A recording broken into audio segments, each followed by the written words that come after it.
Democrats focused on whether the president deliberately hid repayments to Michael Cohen from his 2017 financial disclosure form. Washington. Michael D. Cohen's congressional testimony on Wednesday revived questions about whether President Trump broke the law by failing to disclose that he footed the bill for a hush payment to a pornographic film actress. Members of the House Oversight and Reform Committee grilled Mr. Cohen, who served for a decade as the president's so-called fixer, about a $130,000 payment he made just before the 2016 presidential election to the actress to keep her quiet about her claim that she had an affair with Mr. Trump. Mr. Cohen testified that he was reimbursed in installments by Mr. Trump and his company, the Trump Organization, starting in early 2017 for the payment to the actress, Stormy Daniels. But Mr. Trump failed to list the arrangement or the outstanding debt owed to Mr. Cohen on a financial disclosure statement submitted in June 2017 under government ethics laws requiring top federal officials to divulge detailed information about their finances.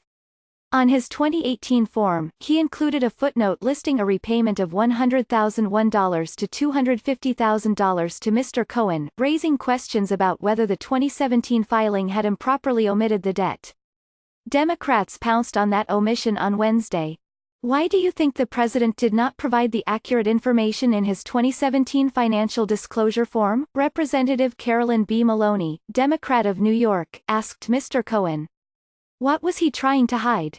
Mr. Cohen responded that Mr. Trump was trying to avoid publicly revealing the payments on the reimbursement of the funds that I extended on his behalf. Mr. Cohen asserted later that Mr. Trump's goal in providing the reimbursements in installments was in order to hide what the payment was.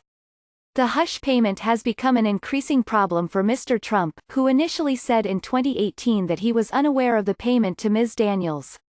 He later acknowledged the existence of the payment in a series of Twitter posts, but asserted that the payment had nothing to do with the election, and as such could not be considered an undisclosed campaign contribution.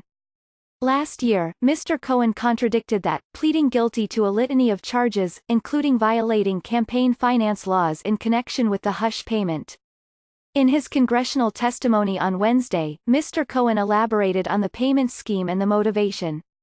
It was either somebody wire the funds and purchase the life rights to the story from Ms. Clifford, or it was going to end up being sold to television, and that would have embarrassed the president and it would have interfered with the election, Mr. Cohen said, referring to Ms. Daniels, whose legal name is Stephanie Clifford.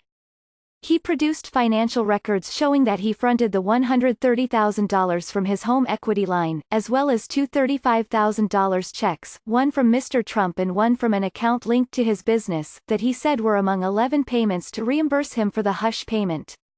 Ultimately, he said he was paid $420,000 over a year in connection with the hush payments, which he explained included funds to allow him to pay taxes on the payment and a $60,000 bonus.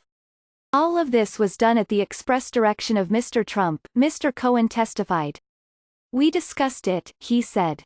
Everything had to go through Mr. Trump and it had to be approved by Mr. Trump. The testimony seemed to buttress claims by Democrats and government watchdog groups that Mr. Trump knowingly made a false statement to the United States government by omitting the debts owed to Mr. Cohen from his 2017 personal financial disclosure statement. This was congressional oversight actually yielding new evidence of wrongdoing at the highest level of government, and that's something Congress is supposed to do in our system of checks and balances, said Noah Bookbinder, the executive director of Citizens for Responsibility and Ethics in Washington. His group filed a complaint last year with the Justice Department and the Office of Government Ethics asking for an investigation into whether Mr. Trump failed to disclose the debt. And on Wednesday, he said, while it can look like a technical paperwork violation, it really goes to the issue of keeping the voters from knowing what they need to know to make educated decisions.